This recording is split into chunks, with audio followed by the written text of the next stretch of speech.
Wanda Mae was a little girl raised in a household with an alcoholic mother, an abusive father, and two sisters. She never felt at home in her female body, even though at an early age she excelled at sports and was a standout school athlete. From the age of 4 or 5, Wanda Mae felt like a boy, not a girl. But in her childhood, she didn't have a lot of time to dwell on all that, and there was nobody to talk to about the feelings of shame, discomfort, and confusion she felt. At home, after her father left, Wanda Mae was beaten by her mother and her boyfriend before eventually being sent to foster care, where she was abused again. In the years that followed, Wanda Mae tried to find herself. She married a man, became an alcoholic, and took the occasional hit of cocaine. At times, she was suicidal. And then she got into recovery. Fast forward several decades to today. Today, Wanda Mae is Finn Allen, a 57-year-old transgender tax attorney for the Commonwealth of Massachusetts.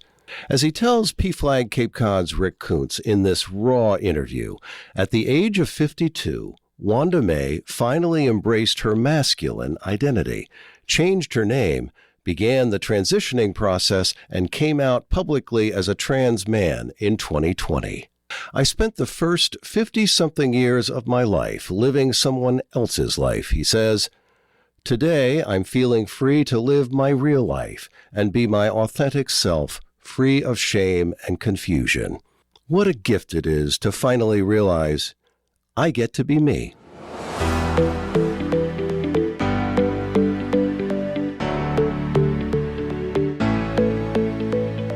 Finn Allen, welcome to Profiles in LGBTQ plus Courage. It's so good to have you on the show today. Oh, thanks, Rick. It's great to be here.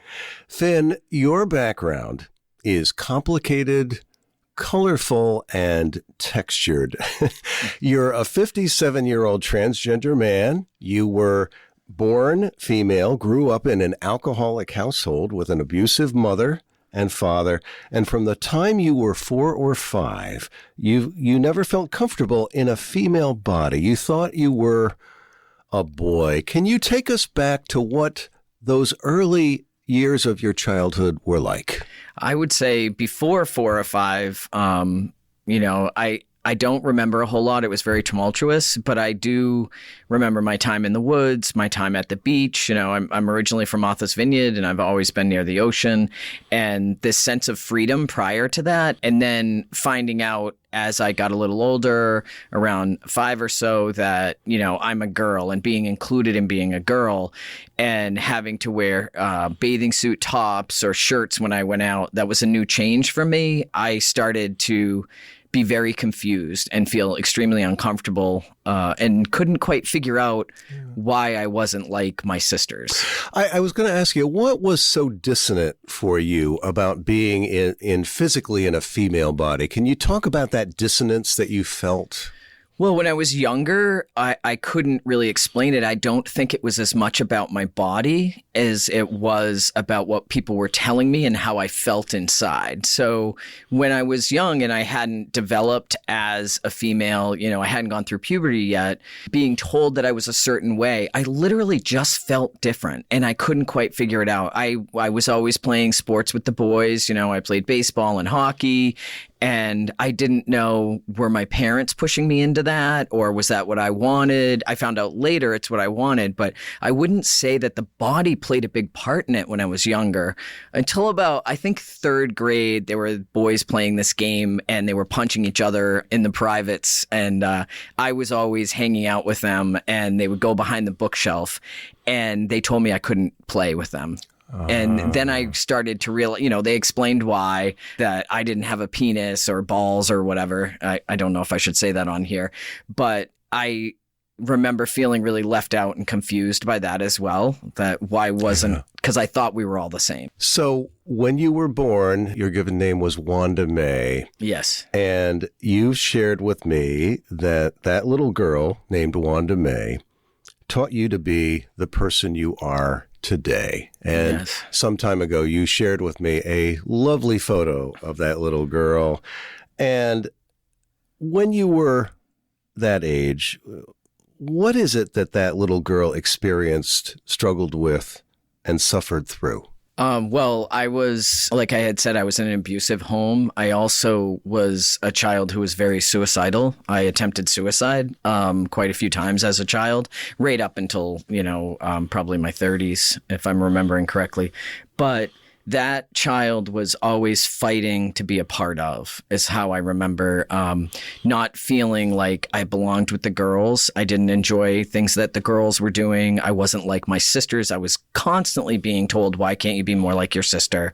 My older sister was this beauty queen. They loved makeup. And I wanted to play sports and I wanted to be a part of. But back in the, early 70s, you didn't just jump on a boys' team. Girls didn't play baseball. We had to fight. To play baseball. I had to fight to play hockey. And never mind the unsafe home environment I was living at with social services in and out, I also didn't feel like I belonged anywhere with a gender or a group. So it was very uncomfortable. So the stirrings around gender identity were there really from a very early age, yes, as you're saying. And you were also dealing with the dynamics of living in a very toxic home environment. And you're the child of alcoholics. And talk, if you would, about the dynamics that you had to navigate in your household growing up and how they impacted and shaped you going forward. Well, I would say some of the most impactful dynamic is my mother. When my parents got divorced and we were living with my mother and her boyfriend, who my mom and her boyfriend are both dead today. I mean, they died early from a lot of their lifestyle. They weren't together, but we had to be seen and not heard as kids. So if my mother's boyfriend wanted to eat at 5, we ate at 4 and we went to bed. I remember distinctly a time where I dropped my fork at the dinner table and got punched in the face, for dropping my fork. And DSS, I went to school and that school got involved. They asked what happened. Department of Social Services. Yeah, I didn't know when I went to school and the teacher said, why do you have a black eye? I said, my mother's boyfriend punched me. I didn't know that was going to start, unraveling this whole thing with my family. It was very common for me. Like I was sitting watching TV one night and my mother's boyfriend came out and said, you need to do your homework. And I said, I finished my homework. And he went back to his room and came out a few minutes later and grabbed me by the hair and threw me across the room into the wall. There were things like that. God. If you were crying, I fell off my bike once and I was crying and running in the house and I didn't stop when my name was called. So I got hit and my head went into the wall. And how old were you when this was going on? 10, maybe. Yeah. Okay.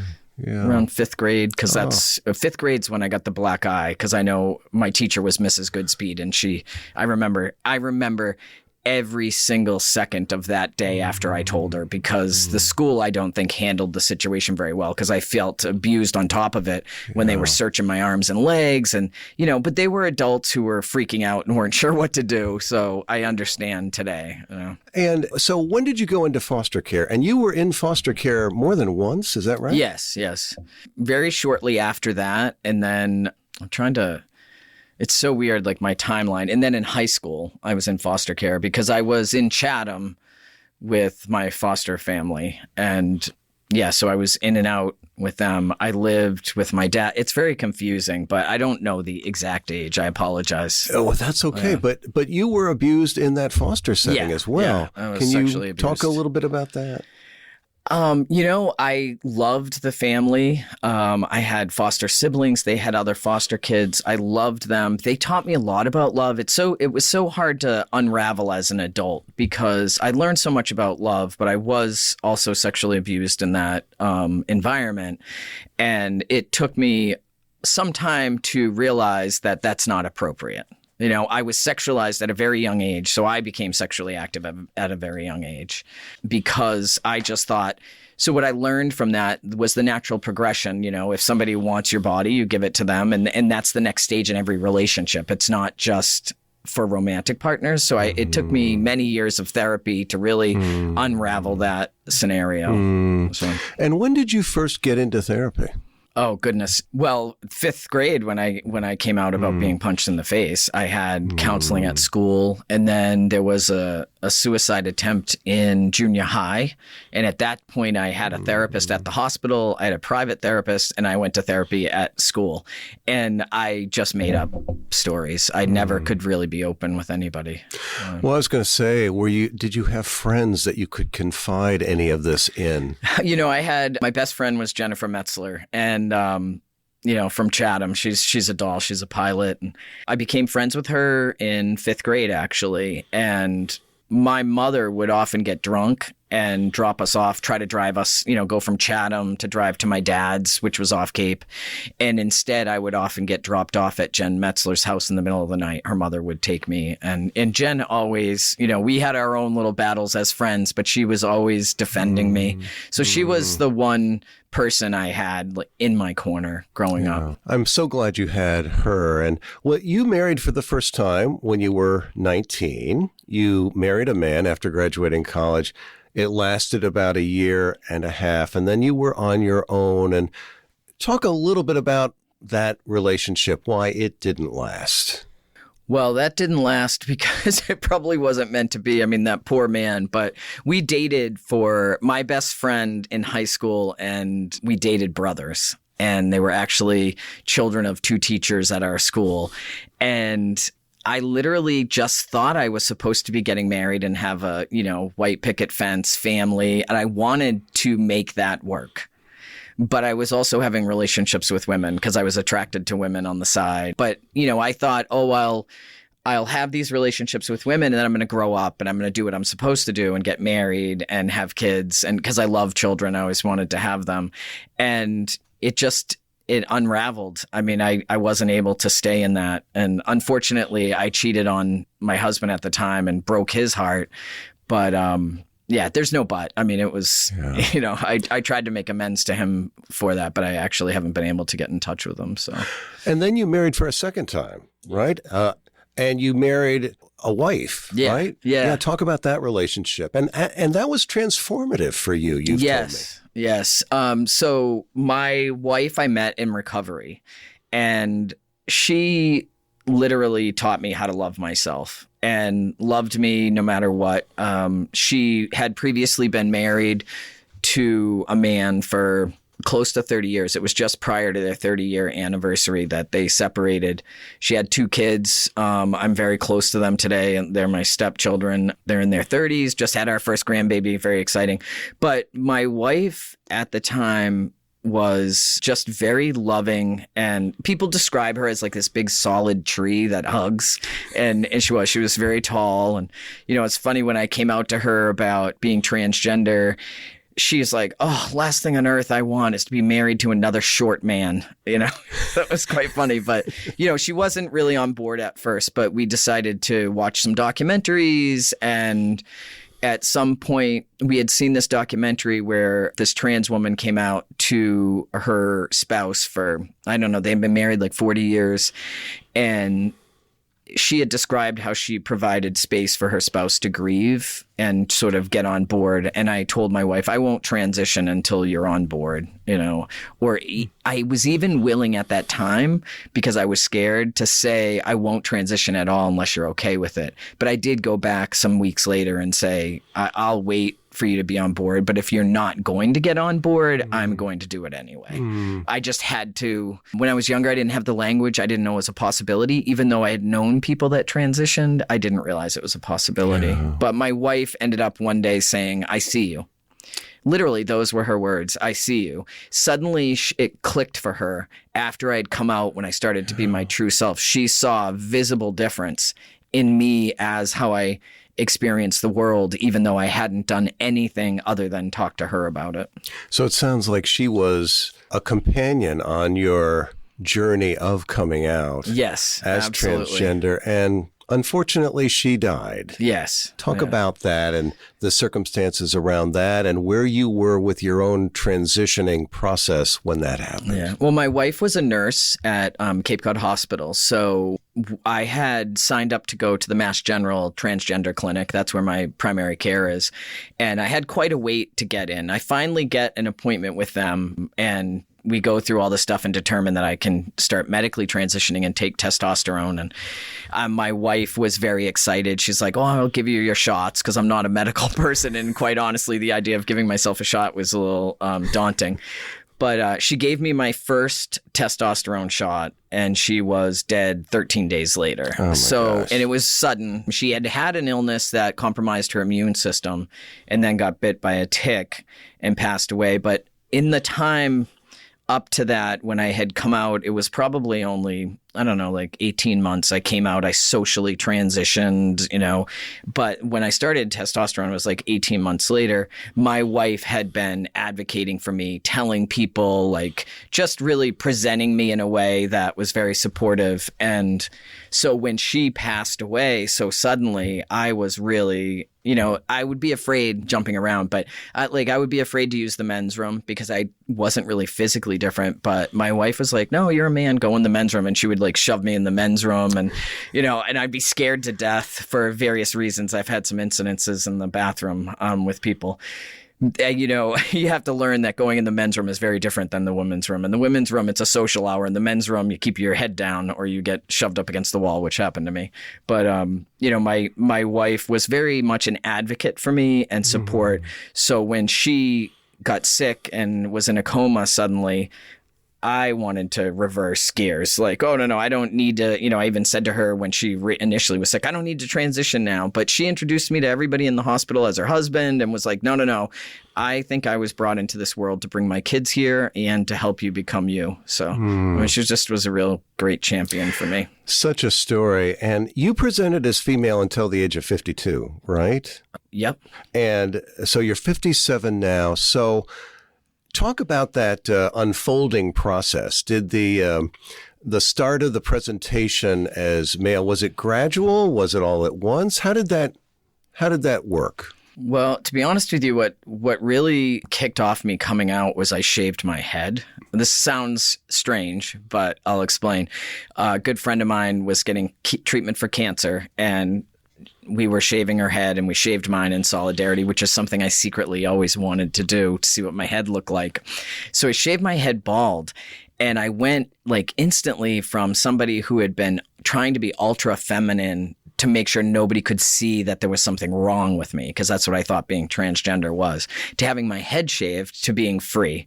And when I started to come out, I said to my wife, would you mind shaving my head again? And this is what I had a very drastic change, which I wouldn't say was masculine or feminine, shaving my head, but it gave me the freedom to, over the next 6 months, I got rid of all of my feminine clothes, started transitioning into more masculine clothes, wearing suits. I hadn't had any surgery, and I was pretty large chested, so I would bind my chest.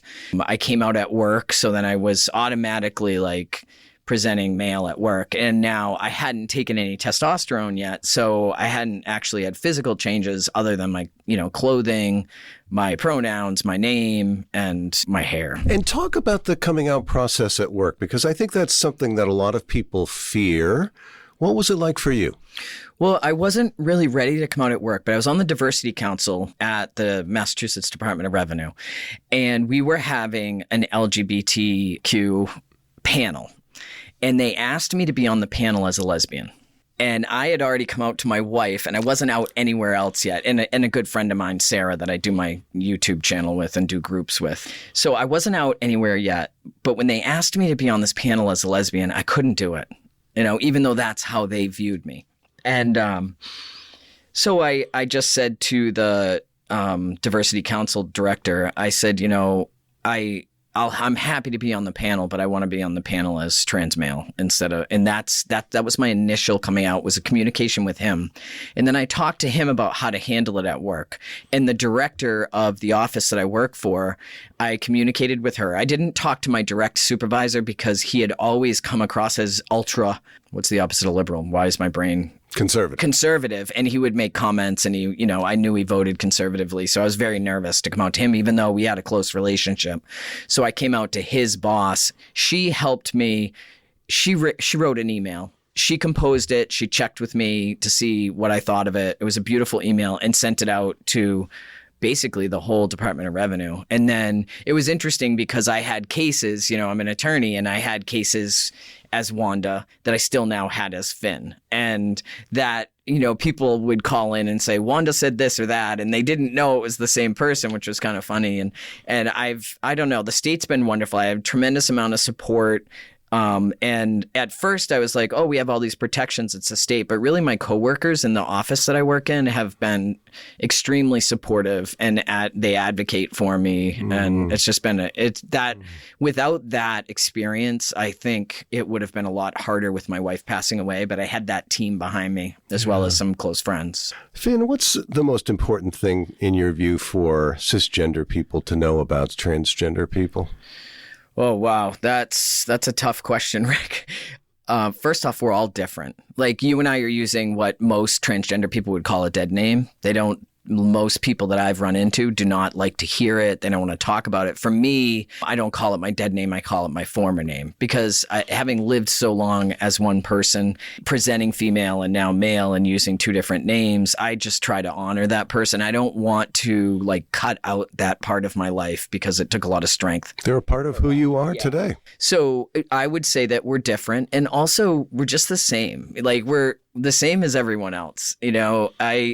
I was thinking a little bit about gender, and everybody seems to think being transgender is this huge mystery, and people are probably running around interacting with transgender people all day long and have no idea. I can't tell you how many people ask me, oh, Finn, why'd your parents name you that? Are you Irish or this or that? And I end up in this situation where I realize they have no clue that that's just a name I chose for myself. My wife and I chose for myself. But yeah, so we're just people, honestly. And the joy of being able to live as my true self is the greatest joy for me. And it actually makes me a better person, a better contributor to society, a better friend, a better stepfather, a better partner, a better coworker, because I am actually present for the people around me because I had access to transition and the support.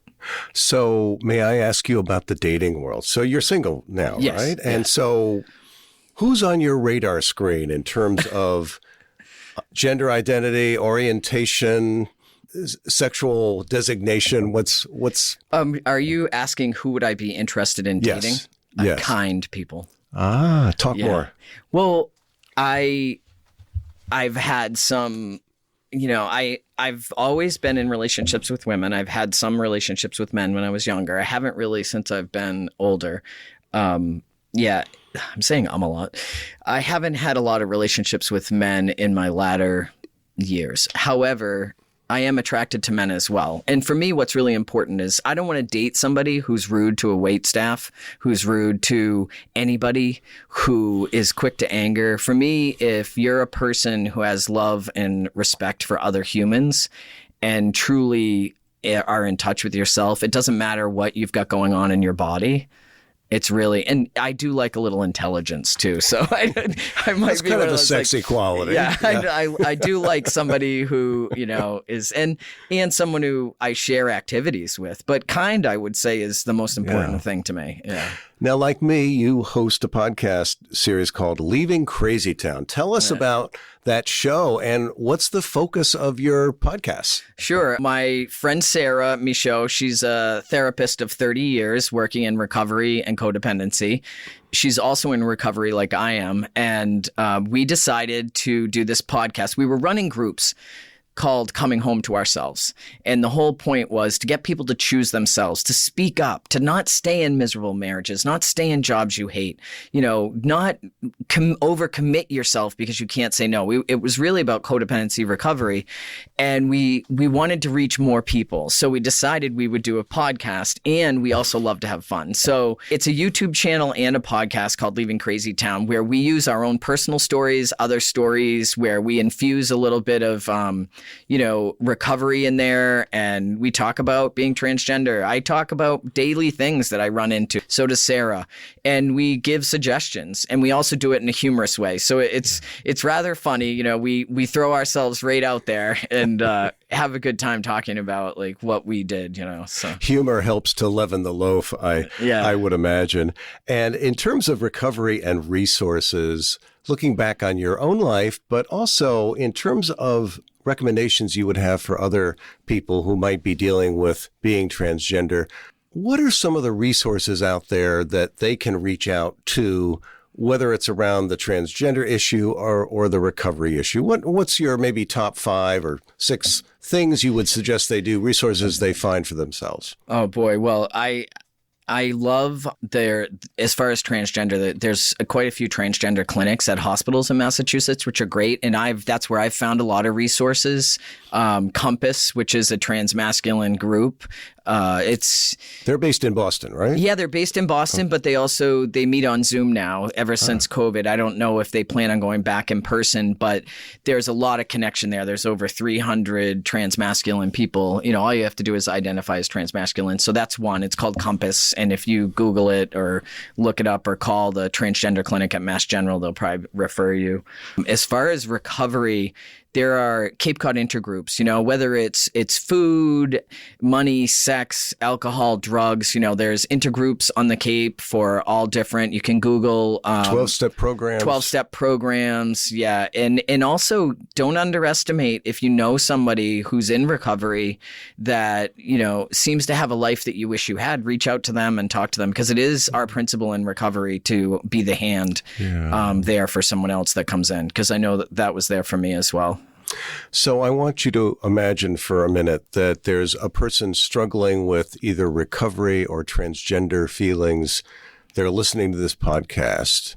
And if you were talking to them right now, pretend I'm that person, what would you be telling me? What would you say to me? Well, first I would ask you about your experience and make sure I listened, because I think what's missing is so much we're telling people what we think they need to hear instead of hearing from them what they need.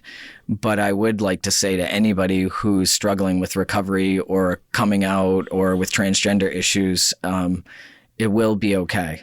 There are resources. There are people that will help you.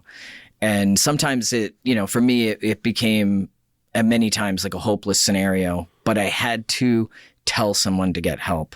And that was the thing. I would encourage anybody who's sitting in silence and not speaking up, tell someone, and if that person doesn't hear you, find someone else.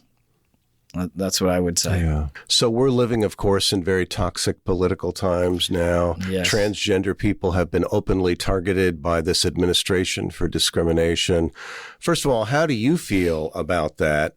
And secondly, how are you managing your feelings so that this does not become all-consuming? Because it's hard to be the target of discrimination and, just kick back and not think about it. So what do you do? Well, first thing I would say is from my YouTube channel, Leaving Crazy Town, the first thing we always tell people is it's not about me. It is real easy to think that everything that's going on in this political environment is about me personally. They're out to get me. I was under attack, and that is not a good place for me to be. I need to remember that while it affects me, what other people are doing is about them.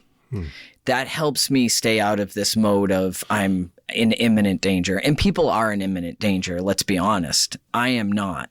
So for me, it's a matter of being present, taking care of myself. I did not realize how much rest and quiet time I would need. I do a lot of output in recovery programs. I try to be there for people. I needed to rein some of that in and take care of myself when this political, whenever those executive orders started flying out the door, I couldn't figure out why I was so exhausted and I was scared. And, there's no reason for me to be scared right now. I was trying to stockpile testosterone and, I was just worried about things. But then I started thinking about that in comparison to other people in this country and around the world, I'm in really good shape, so I want to be there for other people. And I decided that I would still try to accumulate testosterone, because what if other people can't get it? And but I'm going to be honest with you, Rick, my first thought when all these executive orders started flying out the window was, if I can't get testosterone, I'm going to kill myself. Now, I hadn't thought like that in years. It's taken me a long time to get to where I am to come out. I've been through a lot. I feel pretty strong. I don't have to rely on other people, but I have a tremendous amount of support. And I know that I'm privileged. I have friends who joke like, oh, great time to become white male. And I'm like, yeah, well, who knew it was going to turn against the trans males, right? So, I just try to be here and advocate for other people. And I do find that when I feel as though I'm under attack, when I'm of service to others, I don't really think about that. Yeah. I just want to be there for other people. So just a couple of more questions. You're very active in your church. It's a Unitarian Universalist church, First Parish, Brewster. Why do you attend there, and what do you get out of your engagement there? Well, I literally went to church originally. I went to that church in the 80s with Jim Robinson, and I loved him. I got away from it for years. I came back because I had gone to the church with my wife right prior to COVID. It shut down. She raised her kids in that church, actually. And I decided I just needed some quiet space to myself and, away from all the service work I was doing. And as I've said, and this, Rick, they pull you in, because immediately people were trying to talk to me, and I was so annoyed that they were so friendly, and yes, you included. And, everybody was asking me to be on the welcoming committee, and I'm like, I don't know anything about LGBT, things, and I can't really be helpful there because I've lived in the closet my whole life. But, it just really, everybody just really opened my heart. And there is a sense, I've always had a sense of community in my recovery community, but we're not like-minded on issues because those are outside issues, political, social views, whatever. But at the church, I feel pretty confident that most people I go up to and talk to, they're going to be aligned with how I feel. And especially during this political climate, it's really nice to be in a community like that. Yeah. So last question, and I've asked you a lot today, and thank you for responding. Is there anything that's come up in our conversation that's kind of percolated up that I haven't asked you directly about, but which you'd like to share with people as we wrap up today? Well, one of the things I wanted to say, too, was I had a friend that I grew up with that transitioned to male. And then I also witnessed Ricky Bates, that you've also interviewed, when I was younger. But I just thought they were both so brave, and I was so envious because I didn't think transitioning was a possibility for me.